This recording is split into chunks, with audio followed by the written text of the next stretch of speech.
Where's Alexandra? Oh yes, ladies and gentlemen, my girl, the lady in my life is in Mayo Clinic right now. And she is going through cancer treatment. She's trying to beat it. They've eliminated about 60% of it already. And she's still got a long ways to go, but I'd like to, just for a moment, you know, just kind of say something to the man upstairs for Alexandra, if you don't mind. Hey, we supposed to do this, Jimmy. Upstairs. All right. Okay. Talking about Conway Twitty, we just did a song about it. I remember when I was a kid, when Conway was really popular, this new preacher came into my hometown, and he looked just like Conway Twitty. I mean, perfect. He had the hair, sideburns, everything just like Conway. And he was going to give a preacher's sermon, to give his first sermon that Sunday, so he was going around the neighborhood on Saturday afternoon, knocked on the door. And this real ugly lady answered the door, and she looked at him and said, "Oh my God, it's Conway Twitty." And he looked at her and said, "No ma'am, I'm not Conway, I'm the preacher. And I'm new in town, I've got my first sermon tomorrow, and I want you to come here." She said, "Well, okay, I'll do that." So he goes to the next house, and he knocks on the door. Another real ugly lady answered the door and said, "Oh my God, it's Conway Twitty." And he said, "No ma'am, I'm not Conway Twitty. I'm a new preacher in town. My first sermon is tomorrow, and I want you to come to the church and listen." She said, "Oh, okay." So he walks over to the next house and knocks on the door. Here comes this beautiful, shaped like brick house. This beautiful blonde, just out of the shower, wrapped up in a towel. And she looks at her and she says, "Oh my God, it's Conway Twitty." And he looks at her and says, "Hello, darling." Yeah. You gotta watch out for them country music singers, I'm telling you that. Yeah, you know what? I'm going to give the band a little break. They've been up here for about 3 hours or so. How about you guys take over? I'm going to do a couple by myself, then I'm going to take a break. We're going to start all over again. All right?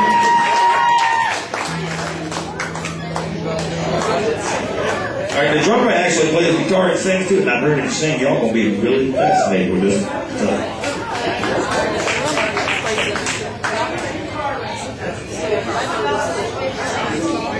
Yeah, I remember coming up here yesterday. I loved it. There was all kinds of farmland, man. I just, so rural. I love farms and country.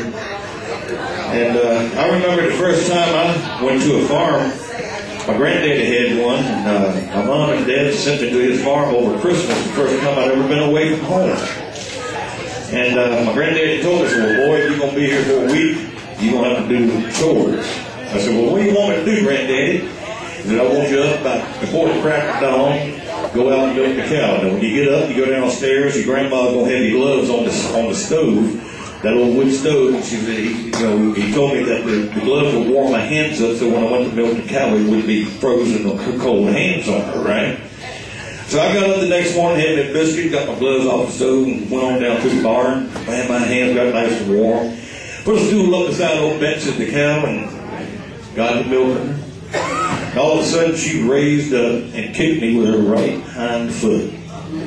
I said, "You ain't going to do that anymore." So I went around and looked around the barn. My granddaddy had some ropes circled up, and one of them was about that long.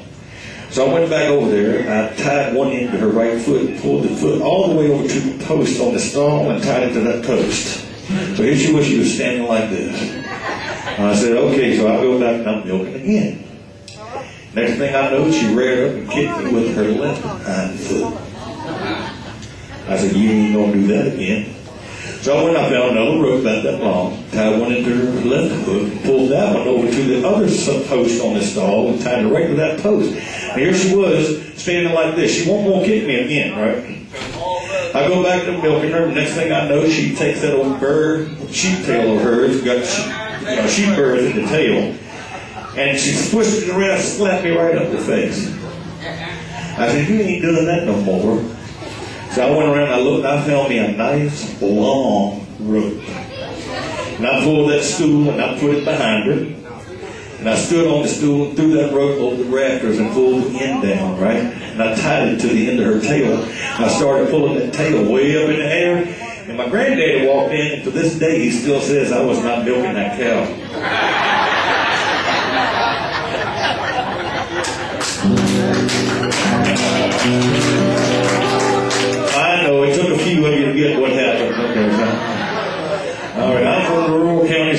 right. How many of you in here are veterans by any chance? Anybody a veteran? Served our country? Thank you very much. I was in the service for 7 years in the United States Army, and about 2 or 3 years ago, I went home. My mom lives near Fort Lee, Virginia. I took her out to eat on Christmas Eve, and where we were eating, a soldier and his wife walked in, and I thanked him for his service. Got to talk with him. He was going to Iraq, and I thanked him for his service, and he and his wife. I bought dinner for him that night. I came back, I sat down and started fiddling with the idea of thanking a soldier. And I got with a songwriter friend of mine, and we wrote a song. And it's called "The Soldier's Worth It to Me." And we did a video on it in Nashville at the Nashville Palace. If you'd like to see it, just go to YouTube and put a search in there for Jimmy Parker, and you'll find my videos and all that. But here's a song I wrote called "The Soldier's Worth It to Me," and it's on my new CD over here.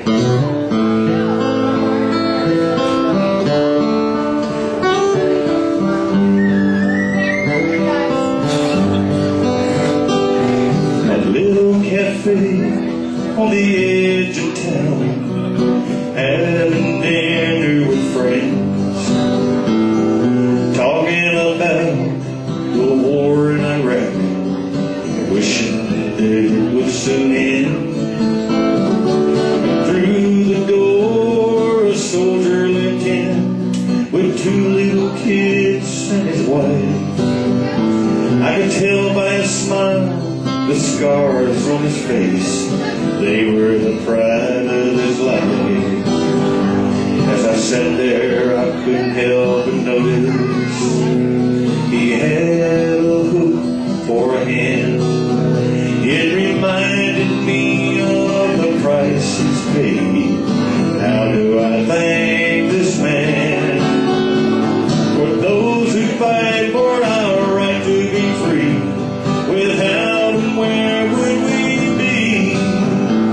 We all should thank those in uniform. A soldier is worth it to me. I beckoned the waitress and I told her my plan. I'd pay for the meal they'd eat. I didn't say a word to those I was with. Some things are better discreet. I got up to leave and walk by his booth. I looked and his eyes caught mine. I extended my hand and said, "How are you?" He answered, "I'm doing just fine." I said, "I want to thank you for the sacrifices you've made, and for the freedom you fought so hard to preserve. It's my honor. Your bill has been paid.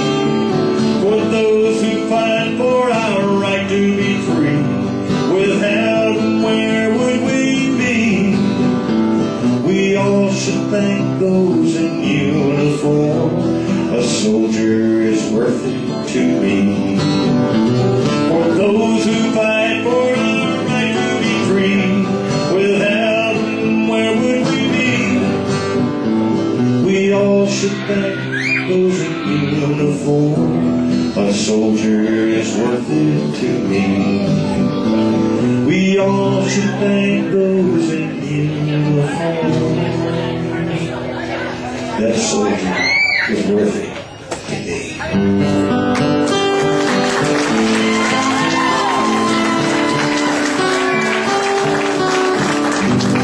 God bless the United States of America and our individuals who fight for our freedom.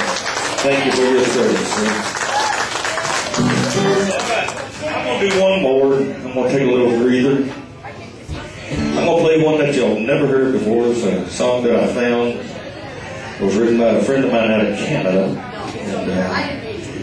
And we'll do this one. It's going to be a new song out for me here in the next few months. I want to